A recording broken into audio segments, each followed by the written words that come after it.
Hey there, thanks for tuning into Duckbricks. I'm Chris and welcome to LEGO Mini Reviews, the show where I review a ton of different LEGO vintage and new sets right here on the Duckbricks YouTube channel in a short form format.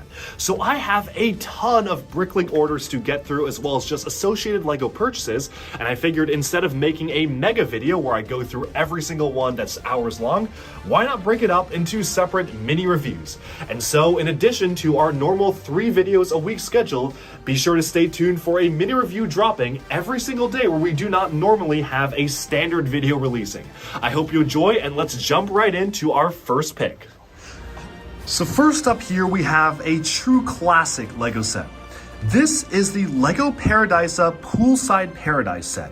It was released around 1991, which was kind of a somewhat girl-oriented sub-theme of LEGO Town that really just featured minifigures lounging around and having a lot of fun. So this is one of the great LEGO classic sets featuring a custom baseplate made exclusively for the set. We did get this baseplate in some other LEGO builds used in completely different applications, but this particular printing of the green with the rocky road print, that was special for particularly this Paradisa set.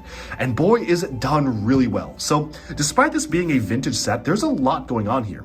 So first of all, you have the pool area right here, which, as you can see, features a minifigure kind of lounging down by the pool, which just looks so comfy. And man, I really wish I was here at this particular resort right now. And you have a nice little beachside umbrella with a palm tree. And one thing I really like is that these stairs are molded into the set. So you've got some stair steps going up here, so minifigures can very realistically get up to the pool area. You also have more stairs leading upwards to the main staircase up to the restaurant here. And back behind the car element right here, you can see that there are yet more stairs curving upwards to the door for access to the restaurant. So that is really nice. This also, interestingly enough, was the very first LEGO set to feature this style of angled bracket for cars. So very notable for doing that. So I really do appreciate, because it's a very useful part for car building. It also uses these large clear windscreen pieces in 2 different sizes. You've got the clear here and the much larger one right here. They're a little scratched up, but of course for being vintage parts, I can't really blame them, and it still looks really good and honestly really futuristic and deluxe the way they're set up. Rotating around, we have a bit of a kitchen on the back here, so you can see the kitchen area on the back for cooking the actual food here.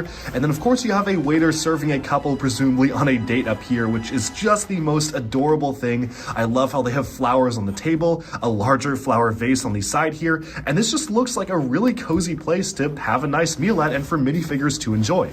All in all, this is one of my favorite LEGO Town style sets, or the Paradisa sets. This is definitely one of the best Paradisa sets they ever made. I was surprised I never owned this previously, so I'm very happy to finally add this to my collection. With that, alright, and with that, we have summed up this mini LEGO review. Thank you all so much for tuning in, and do let me know down in the comments below what do you think of this set. Do you like it? Do you dislike it? And if you own it, what have been your experiences with building and playing with the set itself? Also, let me know in the comments if you like this format of mini reviews. I'm trying to put them out on a fairly regular basis, so thank you so much for tuning in, and I'll talk to you again very soon. Like and subscribe for even more LEGO news, reviews, discussion, and analyses coming your way very, very soon.